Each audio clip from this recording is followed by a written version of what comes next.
programang ito ay rated SPG. Striktong patnubay at gabay ng magulang ang kailangan. Maaaring may masiselang tema, lengguwahe, karahasan, sexual, horror o droga na hindi angkop sa mga bata.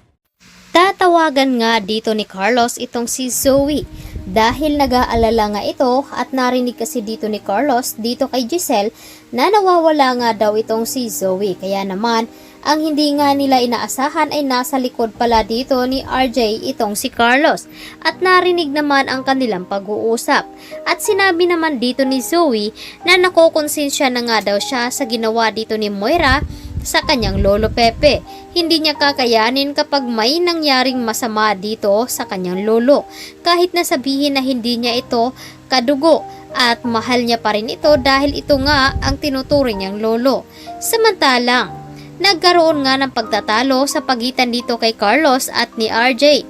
Dahil tinatanong nga dito ni Giselle kung ano ang ugnayan dito ni Carlos kay Zoe at kung bakit ay pinagtatanggol nga dito ni Carlos itong si Zoe. At bakit ay hindi niya pinagtatanggol itong si Annalyn na anak ng kanyang asawa. Hindi naman nakapagsalita itong si Carlos. Ngunit maya-maya pa ay nakahanap siya ng paalibay at agad sinabi niya dito na wala siyang koneksyon at nakikibalita lamang daw siya tungkol sa nangyari dito kay Lolo Pepe. Agad naman sinabi dito ni Giselle, bakit kay Zoe na itatanong na meron naman si Lynette o di kaya naman ay si Annalyn.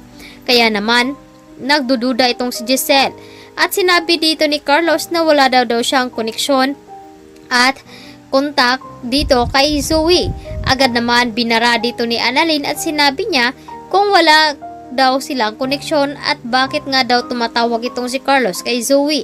Dahil nga nakita niya ito sa cellphone dito ni Zoe na si Carlos nga ang tumatawag. Kaya naman, naghanap at nag-isip ng paraan itong si Carlos kung paano malulusutan niya ang tinatanong dito ni Giselle.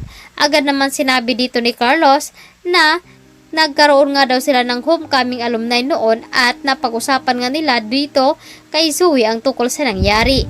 At naghahanap naman siya ng pagmamahal dito bilang kanyang ama.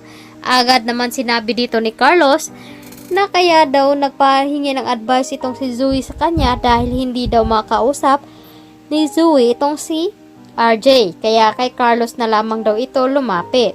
Agad naman na sinabi dito ni Carlos na walang kwenta nga daw itong si RJ dahil hindi niya nagagampanan kung ano ang problema ng kanyang anak. Kaya nagalit itong si RJ at agad na sinugod itong si Carlos. At naharangan naman dito ni Giselle at ni Annalyn. Dahil hindi daw ito ang panahon na mag-aaway-away sila. Dahil meron pa nga daw silang sinusolve na problema.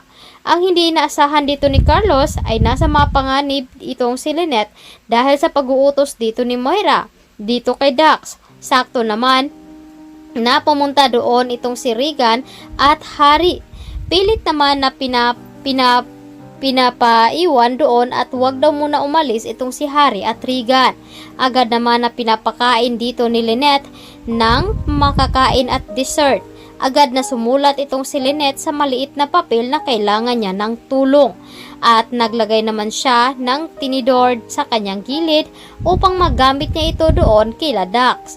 Kaya naman nagtataka naman itong si Harry at Regan sa ikinikilos dito ni Lynette. Tila may mali nga daw sa ikinikilos ito. Dito na ba nila malalaman na meron palang masasamang tao na nakapasok sa loob at ngayon ay hawak nga itong si Lynette. Habang sinasabi naman dito ni Harry na may lakad pa daw ito at hindi nga daw sila pwedeng magtagal. Agad naman nataranta at nagpanik itong si Lynette dahil hindi niya kakayanin na kapag may mangyari man sa kanya doon sa loob ng bahay.